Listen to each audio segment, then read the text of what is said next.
quelles pourraient être les conséquences qui pourraient subvenir maintenant que le constat est clair et selon Jean-Yves Le Drian, il légitime et prend des mesures irresponsables? C'est l'aboiement d'un chien qui se noie, au fait. On dit le chien aboie, la caravane passe. La France a quel droit de légitimer les régimes? On a vu au Tchad, le fils Déby. Pourquoi Emmanuel Macron est venu l'introniser comme un fils qui remplace son papa roi qui est décédé? C'est un coup d'État. Il y avait le président de l'Assemblée nationale qui pouvait remplacer Idriss Déby, le maréchal. Pourquoi c'est son fils? Lui, il est légitime. Et c'est au Mali, ils sont illégitimes. Nous avons compris cela. Je pense qu'on ne va pas perdre trop de temps sur ça. Quand tu es félicité par la France, tu as trahi ton peuple.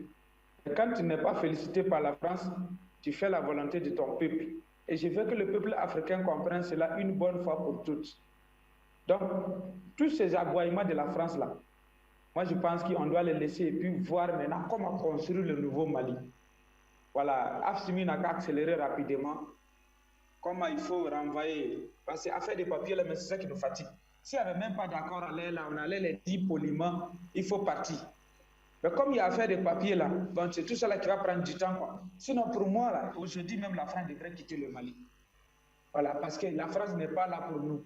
Sogal Maïga l'a dit, ils sont venus en 2016 dire, ils étaient là il y a 100 ans, ils sont partis il y a 60 ans, ils sont revenus encore pour 100 ans. C'est des trucs planifiés, qu'ils ont planifié des ressources réservées pour les enfants. Aujourd'hui, et les petits-enfants, comme ils ont dit, avoir l'Afrique sans les Africains, ils ont créé le terrorisme pour décimer tout le peuple africain et récupérer nos richesses. Et que, Dieu merci, le Mali a compris. Les autres peuples de l'Afrique sont en train de se réveiller aussi. Donc, il faut coûte que coûte déstabiliser le Mali. Si vous écoutez bien l'audio du président de Mauritanie, il dit quoi? La déstabilisation du Mali sera encore pire. Ça va détruire toute l'Afrique de l'Ouest. Donc, je pense que la France est en train de défendre ses intérêts qu'il a braqués illégalement et que le peuple souverain a décidé de récupérer. Donc, il est en train d'aboyer. Illégitime ou pas, nous, on vient de donner réponse au Burkina Faso pour dire que ce qu'est dit légitime là, nous, on les a vomis. Et bientôt, c'est Niger, Togo, Côte d'Ivoire. On va les balayer aussi. Tous ceux qui répondent oui, oui, les bénis oui, oui de la France là, seront balayés. Macky Sall aussi. S'il est malin en 2024, il n'a qu'à partir tranquille. Sinon, lui aussi, la honte va l'arriver. Tous ceux qui ont participé à Accra, le 9 janvier, à sanctionner le Mali, la malédiction du peuple africain va les frapper et ils vont tous tomber un à un comme des feuilles mortes.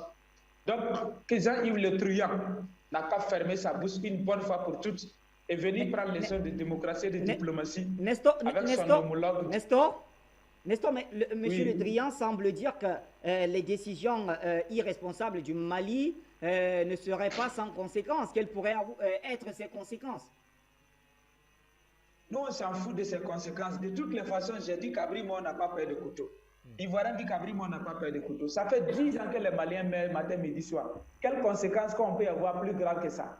Il n'y a pas une conséquence plus grave que ça. Donc, pendant 10 ans de guerre, les Maliens meurent. Combien de milliers de Maliens sont morts pendant les 10 ans? C'est pas aujourd'hui qu'il va venir raconter ces blablateries-là. Il n'a qu'à quitter là-bas. Le peuple malien n'a qu'à s'assumer. Les intimidations, là, on n'a plus peur de ça. Si tu as mangé la tête, ce n'est pas les yeux qui vont te faire peur. Un enfant qui est né sous le tonnerre, bruit de fusil ne peut pas l'effrayer. On est décidé. La patrie ou la mort. Donc, la France doit partir, c'est tout. Il n'a rien à raconter ici. Moi-même, c'est pour ça que moi, je ne les écoute pas. Voilà, je ne les écoute même plus parce que je les ai fermés. Moi, à l'aile, je suis en train de réfléchir comment bâtir une nouvelle Afrique, comment bâtir un nouveau Burkina. C'est ça qui est mon souci dernier à l'aile. Sinon, je ne calcule même plus les aboiements de la France.